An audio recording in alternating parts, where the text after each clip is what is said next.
Hello everyone and welcome back to the Rara Rabbit. So I think it's probably been about another 6 months since I last made a video. At this rate I make roughly about 2 videos a year. It used to be 2 videos a week, but I've kind of become quite disillusioned with the whole YouTube thing. But anyway, that's not really what I'm here to talk about. First things first though, I will say that I have now closed my Patreon account. I didn't think it was fair for people to be paying for something that they weren't receiving. Even if it was just $1 a month, it still felt like, you're paying for something that you're not getting. So I have disabled my Patreon now. And if you want to support me in other ways, there will be links to that below.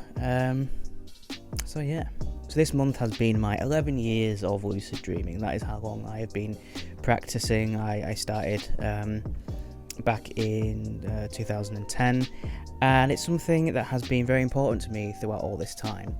However, though, I would say in the last couple of years I haven't really been that focused on lucid dreaming, not in the way that I used to be anyway. And although it's still a big passion of mine, it's something that I haven't really been able to devote the time and energy to. Rara, on the other hand, has ascended to a higher plane, and unfortunately I am still just stuck here on Earth with you. So now, a few years ago I did make a video called I Don't Want to Dream Anymore, or something similar to that. And in that video I was kind of talking about how, this was just before I had a breakdown, and I was talking about how I didn't enjoy dreaming anymore. Dreams were more like nightmares, I guess, and it was a constant thing, and I just didn't want to dream. Dreaming, although it's something that has always given me comfort, and especially through lucid dreaming as well, I also realised at the same time that as someone who kind of desperately wants to be anywhere but here, I can get quite obsessed with dreams and my own imagination and stuff like that. I'm always constantly trying to find a way to escape, and sometimes I find that if I can go a bit too far down the rabbit hole on that one and isolate myself and shut myself off from the world and just kind of live in my own head for a while. That's something that I've always done. So when it comes to things like dreaming or lucid dreaming, where it's a lot of that work is obviously very internal and requires using a lot of mindfulness and imagination and stuff like that. I find myself kind of wanting to dream more so that I can escape being alive.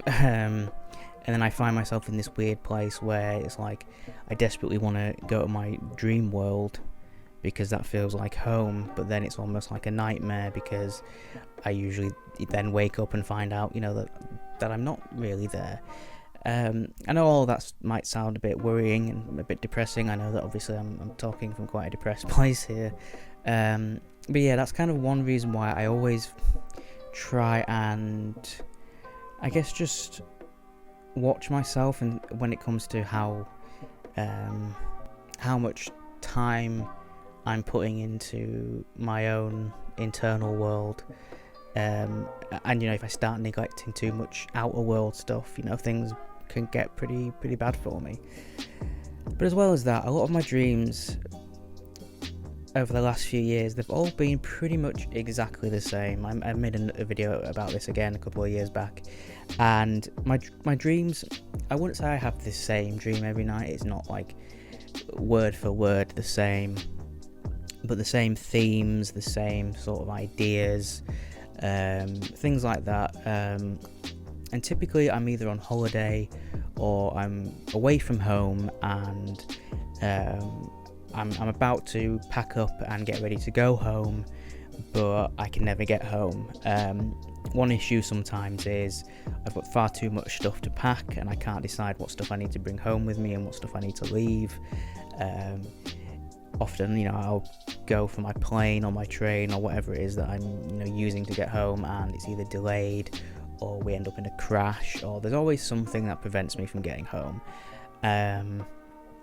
And then sometimes maybe I might get home, but it's not really my home. It's like I get into the house and I look around and I kind of feel like this is all an illusion. This isn't really my home. I don't know where I am or what I've got here, but essentially that's kind of what is going on in my dreams every night. And you know, I never really thought of it as a nightmare, because I guess I thought of nightmares as being sort of very intense and scary.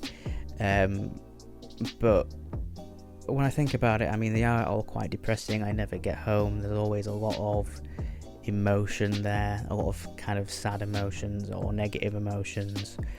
So yeah, I guess it is a nightmare. I just never really framed it that way. Now, of course, lucid dreaming can help with nightmares, and lucid dreaming can help with stuff like this. But I found myself not really wanting to get lucid in these dreams, or not really. I don't know. If I do get lucid, I don't know what I want to do with that lucidity. I don't. You know, I've spent years using lucid dreaming for personal growth and for mental health, and you know, as much as that has been a great thing for me, it gets quite exhausting. You know, if you use every lucid dream or every opportunity, like, you know, to do like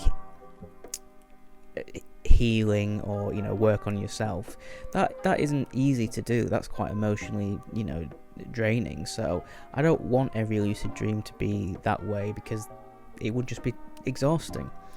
And also, I don't necessarily want to get lucid and then just dick around, because then I feel like I'm kind of ignoring the message of the dream, I guess. I think just at the moment it's more I want to pay attention to my dreams as they are, and not necessarily become lucid in them or try and change anything. I mean, I'm sure I'll probably attempt to get more back into lucidity soon, once I feel my head is in the right place. But I'm kind of just, I don't know, maybe taking a back seat or not being as active, I guess, with lucid dreaming stuff. Not that I have been for a while. But yeah, that's kind of basically what I wanted to say on the subject. I still consider myself a lucid dreamer. It's a subject that I love. It's a subject that I still you know, read a lot about and follow, and of course I do practice lucid dreaming. It's just not something that is at the I don't know, just right now it's not the most important thing for me, and creating content for it isn't the most important thing for me. And you know, I will update people as and when I feel it's appropriate, I suppose. So yeah, I'm going to be, you know, trying to make more videos about DID, to be honest, because I feel like that's a topic that I can talk a lot about, and of course lucid dreaming will come into that. But yeah, that's just kind of what I wanted to say at the moment about where I am with lucid dreaming stuff. So thank you very much for watching, guys. I have been Max, aka the Rara Rabbit. We'll see you in the next video.